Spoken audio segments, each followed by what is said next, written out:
Selamat pagi anak-anak kelas 9 yang Bapak sayangi dan cintai. Pada saat ini Bapak akan menyampaikan beberapa kisi-kisi soal yang akan membantu kalian untuk mengerjakan soal pada ulangan akhir semester nanti. Oke, yang pertama yang harus kalian ketahui bahwa topik kita untuk semester 1 ini dibatasi di 2 bab saja, yaitu tentang listrik statis dan magnet. Nah, untuk listrik statis, seperti yang kalian ketahui, di sini kalian harus menghafal yang namanya gaya kolom ya, F sama dengan K dikali Q1 kali Q2 per R kuadrat. Untuk data-datanya di sini sudah ada seperti tertera di sini ya, keterangannya. Kemudian untuk catatan, ingat bahwa 1 mikrokolom itu adalah 1 kali 10 pangkat minus 6 dan kolom ya. Jadi kalau kalian memakai untuk perhitungan, ubahlah dulu dia ke kolom kalau ada tulisan mikrokolom. Nah, kemudian kalian harus tahu jenis-jenis ya muatan bahan-bahan. Jadi kalau contohnya untuk bahan kaca, kemudian di sini hasilnya adalah kaca itu plus, prosesnya itu adalah elektron dari kaca berpindah ke kain sutra. Jadi intinya adalah untuk poin 1 ini, ketika kaca kamu gosokkan ke kain sutra, maka sutra akan bermuatan negatif dan kaca akan bermuatan positif. Kenapa seperti itu? Karena alasannya elektron dari kaca berpindah ke kain sutra. Jadi ingat, elektron yang berpindah bukan proton, ya, hanya elektron yang berpindah. Contoh Bapak ambil untuk poin berikutnya, ya, Bapak garis bawahi di penggaris. Jadi penggaris yang terbuat dari plastik yang biasa kamu pakai ya. Apabila penggaris ini kamu gosokkan ke rambutmu sendiri, ya, ke rambut manusia, maka nanti akan diperoleh hasilnya penggaris akan bermuatan negatif dan rambut manusia itu akan bermuatan positif. Kenapa? Karena elektron dari rambut manusia tadi pindah ke penggaris. Jadi karena pindah, maka di rambut manusia tidak ada lagi nanti elektron. Elektronnya habis, elektronnya berkumpul semua di penggarisnya. Seperti itu. Sama contohnya juga dengan mister plastik yang digosokkan ke kain wol. Misternya nanti jadi negatif, kain wol jadi positif. Berarti bisa ditebak ya, kenapa kain wol jadi positif? Karena negatif semua yang ada di kain wol itu pindah semua ke mister plastik. Seperti itu simpelnya. Oke, berikutnya kita akan membahas gaya kolom ya, membahas soal gaya kolom di contoh soal nomor 1 ini, pemakaian angka-angkanya untuk perhitungannya bagaimana ya. Jadi di dalam soal nanti kan diberikan data-data dari Q1-nya dan diberikan data Q2 dan diberikan jarak ya antar muatan atau jarak pisahnya. Atau yang disimbolkan itu dengan apa di sini di rumusnya disimbolkan dengan R ya. Kemudian K-nya itu merupakan tetapan sebesar 9 kali 10 pangkat 9. Biasanya yang ditanya itulah gayanya.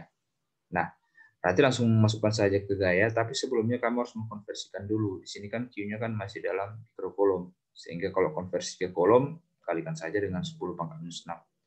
Begitu juga dengan muatan 2-nya, masih 12 mikrokolom. Kalau kita inginkan kolom, berarti kalikan saja dengan 10 pangkat minus 6.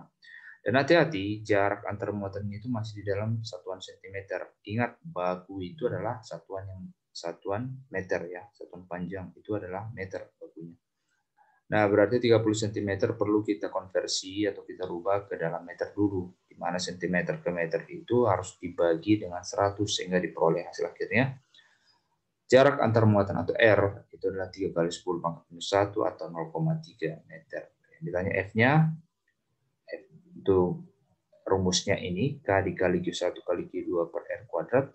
Masukkan data K-nya 9 kali 10 pangkat 9, masukkan data Q1-nya 6 kali 10 pangkat minus 6, masukkan data Q2-nya 12 kali 10 pangkat minus 6, dan data R, jarak antar muatannya 3 kali 10 pangkat minus 1. Dan jangan lupa, ini kan R kuadrat, berarti 3 kali 10 pangkat minus 1-nya harus kamu kuadratkan dulu. Nah, sehingga akan diperoleh hasil sebagai berikut, 9 kali 6 kali 12, kita satukan semua di depan, dan untuk pangkat notasi ilmiahnya, ingat, kalau dikali berarti pangkatnya akan dijumlahkan, dan kalau dibagi maka pangkatnya akan dikurangkan. Seperti itu. Nah, dari mana hasil 9 kali 10 pangkat minus 2 yang ada di bawah? Itu hasil pengkuadratan dari R-nya tadi. 3 kuadrat itu adalah 9, dan 10 pangkat minus 1 dikuadratkan itu adalah 10 pangkat minus 2. Sehingga diperoleh nanti setelah dikalikan hasil akhirnya gayanya adalah 7,2 dalam satuan Newton. Oke. Berikutnya untuk soal nomor 2. Ya, soal nomor 2 ini tidak akan Bapak keluarkan model yang seperti ini. Tetapi penting kamu ketahui bahwa pemakaian rumusnya sebenarnya sama, masih sama ya. Cuman yang dibolak-balik di sini adalah kalau di nomor 1 tadi ditanya F-nya, yang di nomor 2 ini ditanya tentang R-nya, jaraknya. Itu aja. Kalau rumus tetap sama, nggak berubah. Ya. Oke, soal nomor 3 kita perhatikan kaca yang digosokkan ke sutra akan bermuatan positif. Itulah tadi gunanya Bapak suruh kamu kuasai, ya, kamu maknai tabel yang barusan tadi Bapak berikan. Yang ingat ya, yang penggaris digosokkan ke rambut, ya, maka penggarisnya akan bermuatan negatif, rambut bermuatan positif. Hal-hal seperti itu harus kita kuasai untuk menjawab contoh-contoh soal seperti soal nomor 3 ini. Ya, kalau kita nggak menguasai yang dalam tabel tadi, kita nggak akan tahu. Kita akan nggak bisa menjawab soal seperti ini. Jadi intinya kuasai dulu itu. Ya. Oke, untuk berikutnya nanti jawaban yang tepatnya itu adalah muatan kacanya akan positif karena elektron dari kaca berpindah ke kain sutra. Oke. Untuk nomor 4, ya nanti kalau ada soal seperti ini, kita harus tahu, kita harus bisa mengenal siapa itu sebenarnya elektron, yang mana itu neutron, dan yang mana itu yang positronnya. Ya, kita harus mengetahui semua itu karena itu adalah cikal bakal atau dasar dari terbentuknya ya konsep listrik statis. Ya, kalau nggak ada dasarnya ini kita tidak tahu tentang listrik statis karena untuk mengamati listrik statis yang kita amati itu adalah elektron yang berpindah. Kalau kita nggak mengamatinya, kita tidak tahu dulu dasarnya, fondasinya, akan kesulitan bagi kita untuk memaknai arti dari listrik statis itu sendiri. Jadi contoh nomor 4 ini, untuk muatan warna abu-abu ini, yaitu dinamakan dengan neutron, ya, itu adalah muatan netral. Kemudian positif ini adalah positron, itu muatan positif. Kemudian untuk yang merah, ya, itu adalah elektron, muatan negatif. Jadi inti itu adalah yang Bapak tunjukkan ini. Ini adalah inti dari atom. Jadi inti atom itu, seperti tampak pada gambar, hanya terdiri dari neutron dan positron saja. Jadi di sini tidak ada elektron. Ya. Jadi tidak ada di sini elektron. Karena Bapak perhatikan masih banyak dari antara kalian yang masih menjawab bahwa di inti itu masih terdapat elektron. Elektron itu tidak terdapat di inti, nah. Melainkan elektron itu terdapat pada kulit. Jadi ini merupakan kulit. Nah, disinilah elektron itu tinggal. Jadi elektron tidak pernah melompat, tidak pernah meloncat ke inti. Di inti itu hanya bisa dihuni oleh positron dan neutron saja. Elektron tidak pernah bisa ke inti. Jadi elektron itu tempatnya di kulitnya. Jadi kulit itu nanti berlapis-lapis. Nanti ada kulit 1, kemudian di luarnya ada kulit 2, di sambung kulit 3, dan seterusnya. Jadi itulah tempat dari elektron. Ya. Oke, maka dari sini adalah jawaban yang tepat itu adalah untuk atom netral, berlaku ketentuan nomor atom sama dengan jumlah protonnya. Jadi di situ sudah diberikan keterangannya, silakan nanti kalian baca saja bagaimana alasannya. Ya, Bapak sudah berikan petunjuk. Oke, seperti itulah nanti beberapa soal kita yang akan keluar di ulangan akhir semester. Ya, ada dari bentuk bukan bentuknya, ada pengenalan tentang elektron, positron, dan neutronnya. Oke. Nomor 5 ini sama halnya dengan nomor 3 tadi, kalian harus menguasai peristiwa-peristiwa tentang listrik statis dalam kehidupan sehari-hari. Ya, seperti yang Bapak tunjukkan, Bapak kotasi seperti yang di tabel tadi. Kuasai dulu yang di tabel itu, ya. Maka kalau kalian sudah menguasai yang di tabel itu, otomatis nomor 5 ini akan dapat kalian kuasai dengan cepat. Oke, di nomor 6, model kisi-kisinya seperti ini, ya, sama juga. Jadi soal ini berulang-ulang, nanti Bapak keluarkan seperti itu. Ya. Intinya, kalau sudah menguasai yang ada di dalam tabel tadi, yang mana? Yang itu, yang ada penggaris yang digosokkan ke rambut, ya, maka penggaris bermuatan negatif dan rambutnya akan bermuatan positif. Kalau sudah kalian kuasai itu, soal-soal seperti soal nomor 5, 6, 7, ya, itu sudah lewat sebenarnya. Nggak usah dibahas lagi. Oke, langsung saja ke soal nomor 8. Seperti yang Bapak katakan tadi, selain dari listrik statis, kita akan membahas beberapa tentang magnet, ya, beberapa konsep materi tentang magnet.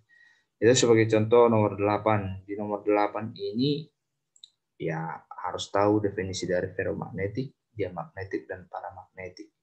mana yang kuat ditarik dan mana yang lemah ditarik. Jadi contoh-contohnya pun kalian harus kuasai, ya. Benda-benda atau besi-besi mana aja yang kuat ditarik, yang besi-besi mana aja yang masuk ke ferromagnetik, atau benda-benda apa saja yang masuk ke diamagnetik, dan atau benda-benda apa saja yang masuk ke dalam kelompok paramagnetik. Jadi itu harus kalian cari tahu dulu di Google, ya. Oke. Berikutnya di nomor 9, inilah cara pembuatan magnet. Ya, cara pembuatan magnet itu bisa digosok, bisa dengan induksi kemagnetan, bisa dengan memotong sebuah magnet, atau bisa mengalirinya dengan arus. Jadi perlu kalian ingat satu hal, selain cara untuk membuat magnet, ada juga cara untuk menghilangkan magnet. Ya, bagaimana cara menghilangkan magnet? Contohnya bisa dengan dibakar, bisa dipukul dengan keras. Jadi kalian harus kuasai tekniknya itu karena akan dikeluarkan juga di dalam ulangan akhir semester. Nah, kemudian di sini ada contoh kasus nomor 10. Amir punya magnet batang yang cukup panjang. Dia membaginya menjadi 2 bagian. Ya, kita harus membantunya untuk menentukan kutub magnet yang dihasilkan dari proses pemotongan tadi. Ya, model seperti itu besok. Ingat sifat dari magnet ketika dia dipotong menjadi 2 bagian atau berapa bagian pun itu, maka kutub yang dihasilkan tetap kutub utara dan selatan. Ya, bukan berarti ada satu magnet dipotong maka satu magnet itu hanya kutub selatan dan satu magnetnya lagi yang lain itu hanya kutub utara aja yang di situ. Enggak seperti itu. Jadi ketika kamu memotong magnet, membagi magnet menjadi 2 bagian, maka 2 bagian magnet itu akan memiliki kutub utara dan kutub selatan. Kalau kamu bagi 10, bagi 100, maka kamu akan menciptakan magnet sebanyak 100 buah magnet yang memiliki kutub utara dan kutub selatan. Itu artinya dipol, 2 kutub. Ya, magnet itu tidak pernah bersifat monopol atau satu kutub. Ya, magnet itu hanya memiliki kutub utara dan kutub selatan saja. Itu harus kalian ingat, ya. Di mana arah medan magnetnya itu nanti selalu menuju dari kutub utara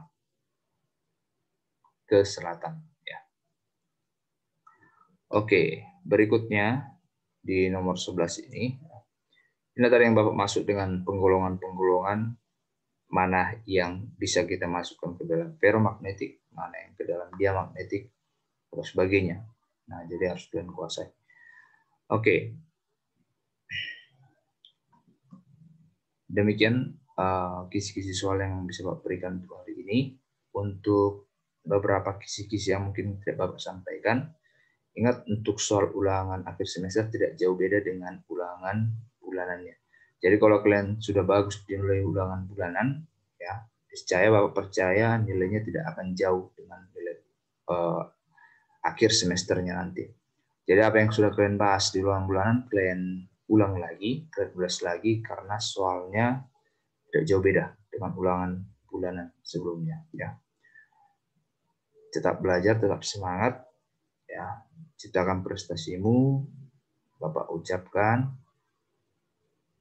sekian dulu untuk malam ini. Ya, Bapak sampaikan kepada kalian. Bapak ucapkan terima kasih. Ya.